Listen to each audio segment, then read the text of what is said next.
इससे ज्यादा easy exam दुनिया का कोई नहीं है। अगर आप एग्जामिनर के अनुसार पढ़ते हैं, जो एग्जामिनर का पैटर्न है क्वेश्चन पूछने का, उसके अकॉर्डिंग पढ़ते हैं, तो इससे ज्यादा इजी एग्जाम दुनिया का कोई नहीं है। आपको वो पढ़ना है जो एग्जामिनर पूछता है, आपको वो पढ़ना है जो एग्जाम में आता है, आपको वो नहीं पढ़ना है जो एग्जाम में पूछा ही नहीं जाना है।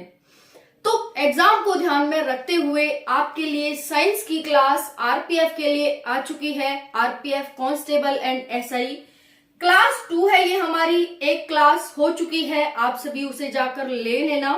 वैज्ञानिक खोजें देखी थी हमने उसमें। साथियों, प्रीवियस ईयर क्वेश्चन के अकॉर्डिंग ये आपके लिए क्लासेस लाई जा रही हैं। अगर आप क्लास को बहुत ही सीरियस तरीके से पूरा देखते हैं, पूरी नॉलेज ग्रहण करते हैं, तो साथियों यकीन मानिएगा आरपीएफ से इजी कोई भी एग्जाम नहीं है ना।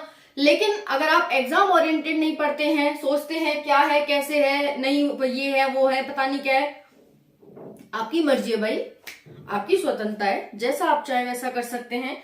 बट हम तो यही सोच करके लाए हैं कि इस बार आपका सिलेक्शन हो जाए। आपके लिए बहुत ही इंपॉर्टेंट सेशन जो एग्जामिनर पूछने वाला है, जो एग्जामिनर पूछता है और जो एग्जाम में आने वाला है।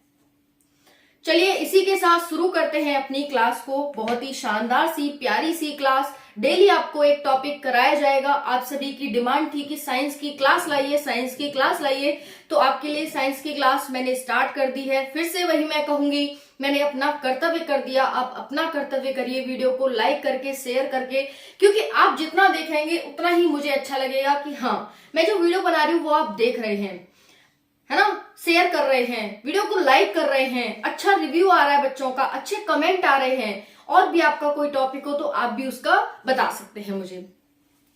साथियों, आरपीएफ कांस्टेबल एंड एसआई और दूसरा है रोज रात 9 बजे आरपीएफ के लिए जीके जीएस की क्लास चलती है। आप उसे ले सकते हैं, बिल्कुल एग्जाम ओरिएंटेड है, एग्जाम में आने वाले क्वेश्चंस हैं। रोज रात 9 बजे इसी चैनल पर, टारगेट गवर्नमेंट जॉब चैनल पर। चलिए बिना देरी के क्लास को स्टार्ट करते हैं एग्जाम ओरिएंटेड, एग्जामिनर की मांग के अनुसार।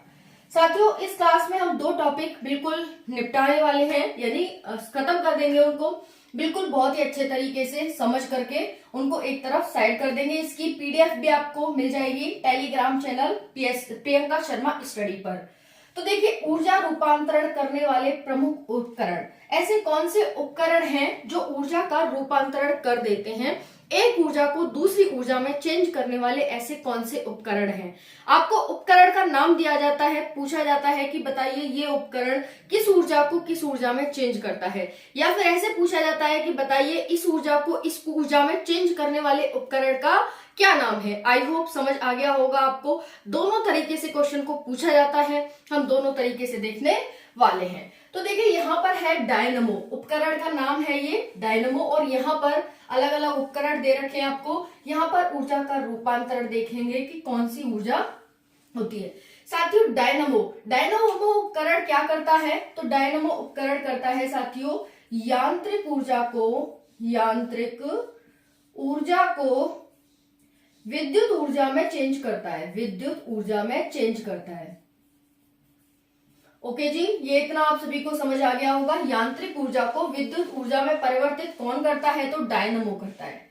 नेक्स्ट है मोमबत्ती। साथियों, मोमबत्ती जब जलती है तो वो कौन सी ऊर्जा को रिप्रेजेंट कर रही है, और वो एक ऊर्जा से दूसरी ऊर्जा में चेंज हो रही है, तो कौन सी वो ऊर्जा है जो पहली ऊर्जा है, और फिर चेंज होने के बाद कौन सी ऊर्जा उसे मिली, ये हम देखेंगे। तो मोमबत्ती है साथियों रासायनिक ऊर्जा। कौन सी होती है, रासायनिक ऊर्जा। रासायनिक ऊर्जा को साथियों ये कन्वर्ट करती है। जो रासायनिक ऊर्जा होती है वो क्या है, जैसे कि हमारी कैंडल है, ठीक है साथियों, जो कैंडल है वो हमारी जली, है ना, उससे आग निकली, और आग निकली तो वो केमिकल्स है यानी रसायन है, उसको किस में चेंज कर दिया, प्रकाश में, प्रकाश ऊर्जा में उसने कन्वर्ट कर दिया। समझ आ गया, प्रकाश ऊर्जा। और प्रकाश के साथ साथ साथियों एक और ऊर्जा मिलती है हमें जिसका नाम है ऊष्मा ऊर्जा। तो आपसे ऊष्मा का पूछा जाए तो आप ऊष्मा ऊर्जा भी लगा सकते हैं। तो दोनों ऊर्जा हो जाएंगी, प्रकाश क्योंकि ऊष्मा भी निकलती है तो वो भी हम लिख देंगे ऊष्मा ऊर्जा, टिक कर देंगे। नेक्स्ट है माइक्रोफोन। माइक्रोफोन किस ऊर्जा ऊर्जा को किस ऊर्जा में परिवर्तित करता है? आपने माइक्रोफोन देखा होगा, वो साथियों ध्वनि ऊर्जा होती है और उसको विद्युत ऊर्जा में कन्वर्ट करता है। तो साथियों यहाँ पर हो जाएगा ध्वनि ऊर्जा को ध्वनि ऊर्जा विद्युत ऊर्जा में विद्युत ऊर्जा। माइक्रोफोन समझ में आ रहा है सभी को? माइक्रोफोन क्या काम करता है? तो ध्वनि ऊर्जा को विद्युत ऊर्जा में कन्वर्ट करने का काम करता है माइक्रोफोन। समझ में आ रहा है सभी को? नेक्स्ट है लाउड स्पीकर। लाउड स्पीकर आपने देखा होगा, इसका काम क्या होता है? तो साथियों ये होता है विद्युत ऊर्जा को ध्वनि ऊर्जा में कन्वर्ट करता है, विद्युत ऊर्जा को ध्वनि ऊर्जा में। ओके जी, विद्युत ऊर्जा को ध्वनि ऊर्जा में। उसके बाद है सोलर सेल। तो सोलर सेल नाम से पता चल रहा है, तो ये सौर ऊर्जा को किस में कन्वर्ट करता है? तो विद्युत ऊर्जा में कन्वर्ट करता है। ठीक है, सूरज की ऊर्जा लेता है, फिर उसके हमें प्रकाश देता है और विद्युत देता है, बिजली देता है, विद्युत ऊर्जा हो जाएगी सोलर ऊर्जा, सौर ऊर्जा से विद्युत ऊर्जा। उसके बाद आ जाएंगे साथियों ट्यूबलाइट। ट्यूबलाइट क्या करती है आपकी? तो ध्यान से देखिएगा, ये विद्युत को तो लेती है, यानी विद्युत तार में से प्रवाहित होता है और फिर हमें प्रकाश ऊर्जा देती है ट्यूबलाइट। समझ में आ गया? सोलर सेल का हमने इसे, सोलर सेल क्या है? सोलर सेल आता है और फिर हमें बिजली देता है। बिजली को हम किसी भी रूप में कन्वर्ट कर सकते हैं, चाहे हम रेफ्रिजरेटर चलाने में, चाहे फिर हम लट्टू जलाने में, चाहे फिर हम अदर टीवी चलाने में। नेक्स्ट है विद्युत मोटर। साथियों जो विद्युत मोटर होती है वो क्या काम करती है? तो साथियों ये करती है विद्युत ऊर्जा को यांत्रिक ऊर्जा में चेंज करती है, यांत्रिक ऊर्जा। नेक्स्ट है विद्युत बल्ब। अब विद्युत बल्ब है तो ये क्या करता है? तो ये विद्युत ऊर्जा को प्रकाश ऊर्जा में चेंज करता है। सबके पीछे ऊर्जा लगा लेंगे, प्रकाश ऊर्जा।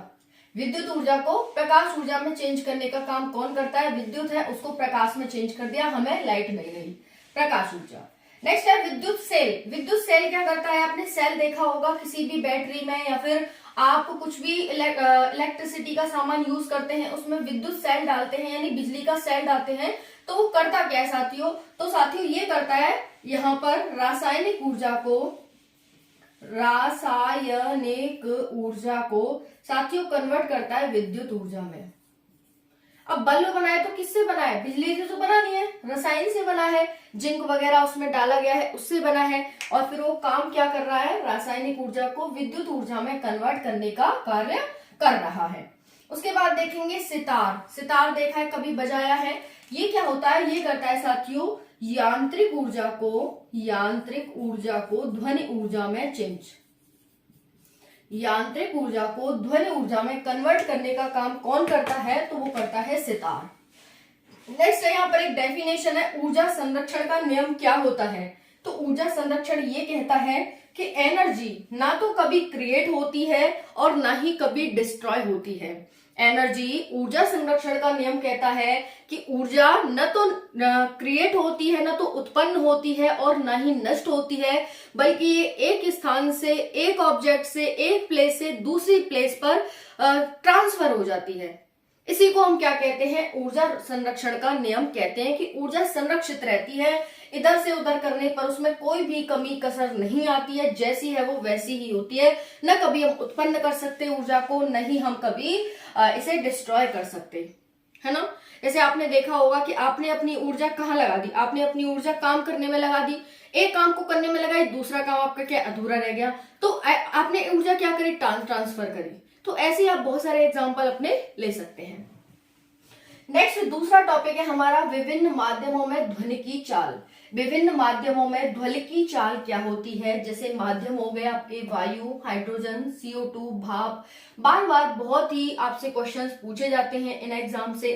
साथियों आरपीएफ की जो वैकेंसी है वो 2017-18 के बाद अब आई है, आप सभी जानते हैं। कितने लंबे समय के बाद ये वैकेंसी आई है, फिर से आना शायद ही मुश्किल है।